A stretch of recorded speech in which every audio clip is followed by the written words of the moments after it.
And now here's Dev with the news. Thanks, Dev. In tonight's news, we are 3 weeks into Phyrexia Standard, and the format continues to lurch forward bit by bit, week after week. Like an old man learning to use an Oculus headset, it flails about, but picks up a few tricks every couple of days. And that's what we're here for today. Us grandchildren must drag this pop of a format towards the personal growth we all know is possible. So today, while the format is still evolving a bit, we're going to cover my favorite 3 decks from the week, plus a bonus deck towards the end and a bonus chicken right now. But as soon as I start talking, she wants nothing to do with me. I apologize. Now, full disclosure, the first 3 decks we're going to look at today, the meat of the video, are all going to be 5-0 in the Standard League. So as usual, we've talked about this before, all the same disclaimers apply. You're supposed to take League 5-0s with about the same amount of salt as you can fit in the bed of a Ford F-250, but I drive an F-350. I don't. In real life, I drive a Honda Fit, but I'll still take new decks where I can get them. So let's kick things off. The first deck that you've probably been staring at behind my head here the whole time I've been doing my little YouTuber intro spiel. Sorry, guys. It's in my nature. But anyway, this is Big Red by the appropriately named I Have the Fire. Now, I've seen a few YouTubers take a shot at Big Red, right? I've seen CGB, Crokies, Legend VD. They all have Big Red lists, but this one slightly different than all of theirs combined. It's got elements of all of theirs, but it's nice to see this deck 5-0, right? It's got a few things that you might not see in pretty much any other deck in Standard. Sardian Cliff Stomper, the Sardine over here. This is a 2-mana 0/4, but if it's your turn and you got 4 more mountains, it gets plus X plus O, where X is your mountains. So sometimes this will just be a 4/4, 5/4, 6/4, who knows? Just a big dude for 2 mana that blocks in the early game. Helps you kind of get later on in the game. You can start playing your planeswalkers and stuff like that. So I love seeing Cliff Stomper in this spot, but the cooler thing is definitely capricious Hellraiser, right? This was on my sleepers list as the #1 sleeper, and then a bunch of people in the comments like, I don't know if I'd call this a sleeper. It's like a bunch of other YouTubers, apparently, that I wasn't aware of were talking about the card. And it hasn't done too much in Standard at large yet, but here we see it as a 4 of in this Big Red deck that 5-0'd, and this is not a card that you see in too many Big Red YouTube lists either. You know, people have tried this with Jace and Blue Red and like a couple of other things you can do with it. I've seen Black Red decks with capricious Hellraiser, but I don't know that I've seen a straight up Big Red list with Hellraiser in it. It's a neat way to go. I mean, the deck has Fable of the Mirror Breaker, as well as Elder Dragon War, and Bitter Reunion, all to help discard cards and stuff, so that you can later play something with capricious Hellraiser, and that is just super cool. I mean, these cards are worth playing anyway. Elder Dragon War is a sweeper that becomes a 4/4, Fable of the Mirror Breaker is one of the best cards in Standard, and Bitter Reunion kind of fills that 2-drop slot and allows you to draw into stuff you actually need for the match. Aside from that, Reckoner Bankbuster gives pretty much any deck from, a mono color, like mono white, mono red, mono black, all the way up to Grixis, the ability to play this thing that doesn't tax your mana and draws you cards. It allows pretty much any deck to be a mid-range deck. I think Bankbuster is actually a big part of the reason why mid-range is so important in Standard right now, and it allows mono red to actually draw some cards and be a real mid-range deck again, and I love that about Bankbuster. I'm not surprised to see it in the 2-drop slot here, but aside from that, removal, 3 Play with Fire, 3 Abrade, very important card in Standard right now, 2 Strangle, you want to get through those early aggro matchups, and then 3 Brotherhoods in for our big sweeper. Of course, we've also got 4 Whole Koth, the sort of star of the deck here. Once he's out and protected well, there's really not much an opponent can do about Koth. He will take over the game. He'll get you all the lands that you need. He's relatively easy to ultimate, for that matter, and he usually sticks around after his ultimate, which matters too, because he goes and fetches more forest. What am I talking about? Mountains to, 4 more stuff. So that's just really, really sweet. And of course, he's decent removal that can even kill Shieldred and stuff, which a lot of mono red decks have trouble with. Aside from that, Mishra's Foundry and Roadside Reliquary, which is sweet in this deck because we've got, Bankbuster and some treasure tokens and stuff. Plus, we've got Fable of the Mirror Breaker, Bitter Reunion, Elder Dragon War. So you might be able to draw 2 cards off this land a good amount of the time. I can see this having pretty good matchups, like kind of all around. I love that we're in a renaissance of like monocolored mid-range decks right now in Standard. There's like 3 of them, so I think that's kind of neat. And even though mono red is still probably on the low end of mono mid-range in the format, I still like that it's making a stand. But we're moving on to our next deck of the week here, and that's Jordan Lidsky's Grixis Attraxa. This deck looked really neat to me because it basically just jams two decks together and makes them kiss. And it does it in a really neat way, right? Because it's not straight up like Grixis and it's not straight up Attraxa, but it does some cool stuff. Lately, all through the beginning of this format, we have mostly seen Attraxa reanimated with stuff like Invoke Justice and whatnot. But this deck uses the Cruelty of Gix to reanimate Attraxa. Both Attraxa, by the way, and Phyrexia and Flesh Gorger. This is a really neat card to have in the deck to shore up the 3-drop slot, give you a lifelinker against aggro on turn 3. I think those are important things. And give you a creature that can do some damage and gain you some life back. All those things are important, but it can also come out of your yard later with the Cruelty of Gix and just be a 7/5, menace lifelink. So cool way to use those 2 slots with Flesh Gorger, but obviously Trax is the big thing you want a Cruelty out of your yard. But I just love seeing 4 Cruelty of Gix here. We have seen Jund decks, sort of base Jund decks that play Attraxa and use Cruelty as a reanimation spell. So it's not the first time we've seen this, but it is the first time I've seen it in Grixis with this particular shell, right? You've got things like Blue Sun's Twilight in the deck as a one-of. This is actually somewhat similar, if I'm not mistaken, to the Domain-ish sort of Attraxa deck with a Blue Sun's Twilight in the main that won the MTGO Challenge the first week of the season. It's somewhat similar to that, but it's a lot more Grixis-y. It doesn't have like Leyline Binding or anything like that. Instead, we just go in Grixis. We got Blood Tithe Harvester, the Reckoner Bankbuster, Fable of the Mirror Breaker, right? Make Disappear, Go for the Throat, Abrade. So like very Grixis-y things going on in the deck, but we've sacrificed a few slots, namely Invoke Despair and Children and stuff like that, so that we can just go over the top and play Attraxa as early as like turn 4 with the Fable of the Mirror Breaker. Getting a treasure token and we Cruelty the Attraxa into play. So that's a good thing the deck can do. But if it doesn't do that, then it can do it later in the game, or it can just play decent stuff. The deck doesn't play Corpse Appraiser anymore in this form at the very least. Mostly because it might, step on its own toes doing that. Sure, I'll remove an Attraxa. Is that a bad decision? I get to anticipate if I do that. But then the next turn you will draw Cruelty of Gix if you do that. So the deck doesn't even have Corpse Appraiser to sort of give you that temptation. Doesn't have Graveyard Trespasser against Shieldred. Some big pieces are missing from Grixis, but the basic building blocks are still here. Harvester and Fable of the Mirror Breaker, a big 1/2. Even Flesh Gorger and Fable is pretty big 1/2. So, but Cruelty to tie the whole thing together. It doesn't have to get your Attraxa back. It can do other stuff for you. You got some basic counter magic and decent removal. Big score if you don't get your Fable to help drop the Attraxa. So pretty cool deck. 27 lands is an awful lot. But you want to make sure that you get at least 2, 4 mana, if not 5, to make sure you can cast that Cruelty.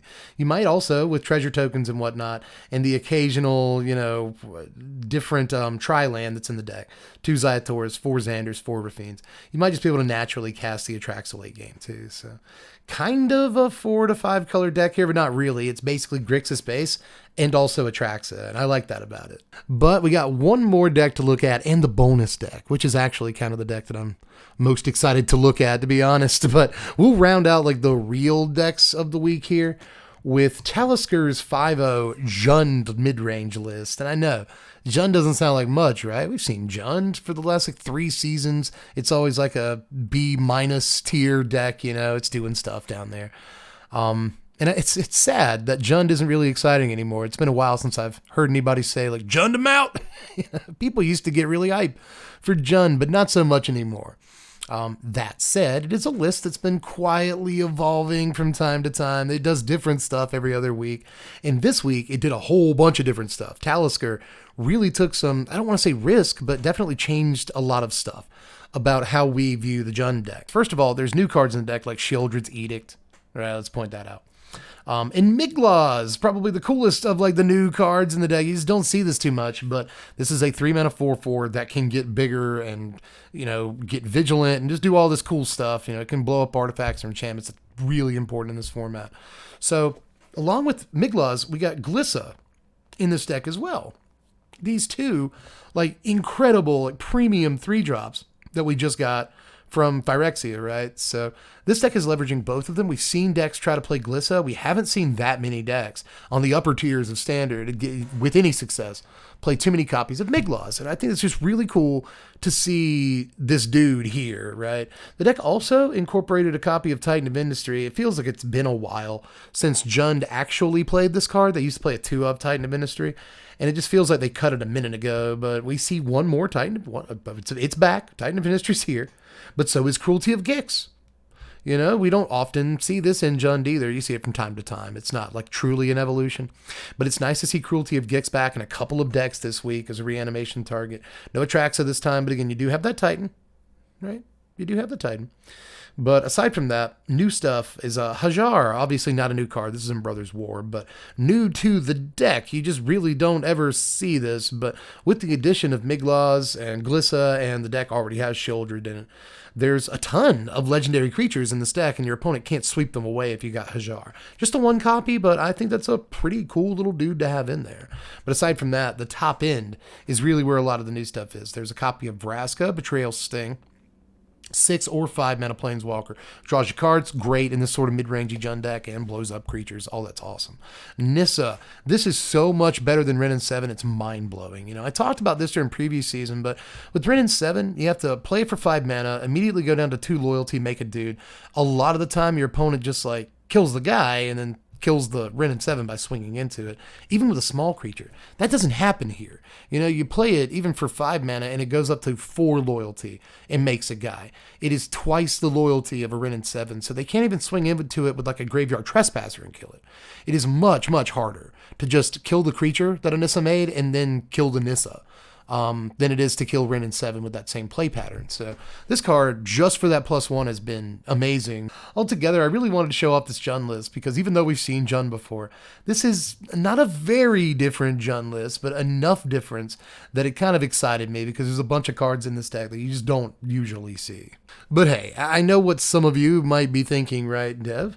Dev here, you've shown us Jund, a deck that existed. You've shown us Grixis Attraxa, a deck that existed. It's just spliced together. You know, both decks existed. You showed us Mono Red, which exists on YouTube, if nowhere else. So we've seen these decks. Show us a deck that we have not seen before. Some real evolution. All right, I got something for you. I feel like I mostly want to focus on best of 3, right, for these videos and for metagame analysis, because best of 3 is sort of, you know, it's the big kid magic. You know, it's the grown-up magic. But I feel like nowadays a lot more people are playing best of 1 than ever before. It's probably the preferred way to play on Arena, just to bang out games. You know, people got stuff to do, so they can't get in like hour and a half long, you know, best of 3s and stuff. So I think a lot of people are playing best of 1, and it's nice to spotlight a B01 deck every now and again. And this is one that I found when I was going through Ether Hub the other day, looking at just the latest user decks. Now, I cannot figure out this user's name. It is not on the page before this taking you to this deck. And I do not see it anywhere on this page. I've looked for it. If you are this user, I am very sorry that I can't say your name. I don't know where your name is anywhere on this page. I've looked. Maybe I'm just being a big doofus, but I apologize. You should be known, though, because this deck is a masterpiece. Now, the thing about this deck is that it has a 55% win percentage. And you might be thinking, hey, that means the user probably just played, 12 games with it or something and happened to win, 7 of them or something like that through pure luck. But no, actually, this deck has a 55% win rate with over 150 games under its belt. It went 86-70. So it won 16 more games than it lost. 86-70 is quite the sample size for a best of 1 deck. Now, I don't know, what sort of, what queue they played in. So I'll say that much, but that is a not impressive necessarily win percentage, but anything above 500 is somewhat noteworthy, especially with these cards. Have you looked at them yet? A lot of these you probably don't even know what they do without me highlighting them, right? You've got things like Dune Mover, which is the 2-mana 2/1 toxic 1. When it ETBs, you put a land from your library on top of your library. You need your lands in this deck, I guess. There's Automated Artificer, which is a 2-drop artifact creature that ramps, but you can only spend it on artifacts. You've got Argothian Opportunist in here, which is a 3-mana 3/2 that ETBs and makes a Power Stone token. You've got Static Net, which is a sort of borrowed time effect that gains you 2 life and you get a Power Stone token. So that's cool. You've got In the Trenches, which is, the Anthem effect that you can pay a buttload of mana and exile a non-land permanent, but you've got a lot of Power Stones, right? You've got Stone Retrieval Unit in the deck, a 4 mana 2/3 that creates a Power Stone token, strictly worse than Argothian Opportunist, like by a mile. They're still playing it. Steel Exemplar, which is basically a vanilla 6/6. Well, it's not vanilla. It's a 5 mana 6/6 trample. The trample probably factors in quite a bit in this deck. But there's also, Steel Seraph. You probably know what that does. That's actually a pretty good card. Combat Thresher, the 3/3 double strike, but usually it's a 3 mana 1/1 double strike. It draws a card when it ETBs. And then Cityscape Leveler to finish it off. 3 copies of that because of all these Power Stones, right? So this looks so awful. I mean, I'm sorry, again, I don't want to shade the user here, but you got a 55% win rate, right? This deck looks ostensibly and objectively terrible, but there's some really cool stuff about this deck. I actually think Static Net is a pretty neat card. Games where you go, Argothian Opportunist on turn 3 into 6/6 Steel Exemplar on 4 with Trample is like, okay, that's probably better than it seems. And then when you give that Steel Exemplar flying or lifelink with the Steel Seraph, like, yeah, you're probably feeling really, really good about that. When you make that lifelinking because of Steel Seraph, when you make that lifelinking, Argothian Opportunist, a 10 power creature with Michiko's Reign of Truth, I bet you really feel good about that. So, and then if you do make it late into the game, after all of that, the deck does just massively go over the top, right? If you make it late into the game, you play Combat Thresher, you Michiko's Reign of Truth it and get in for 1,000,000, double strike, or give it flying and get in with Steel Seraph, or you just start playing Cityscape Levelers and attacking with them. Give them flying or lifelink with the Steel Seraph, like, see how that feels, like I'm saying. The deck only plays like what? 2, 4, literally 4 2-drops that it wants to play on turn 2. I mean, I imagine sometimes you play Michiko's Reign on turn 2 with nothing to proc or give the boon to, just so that you can, in a couple of turns, have Michiko.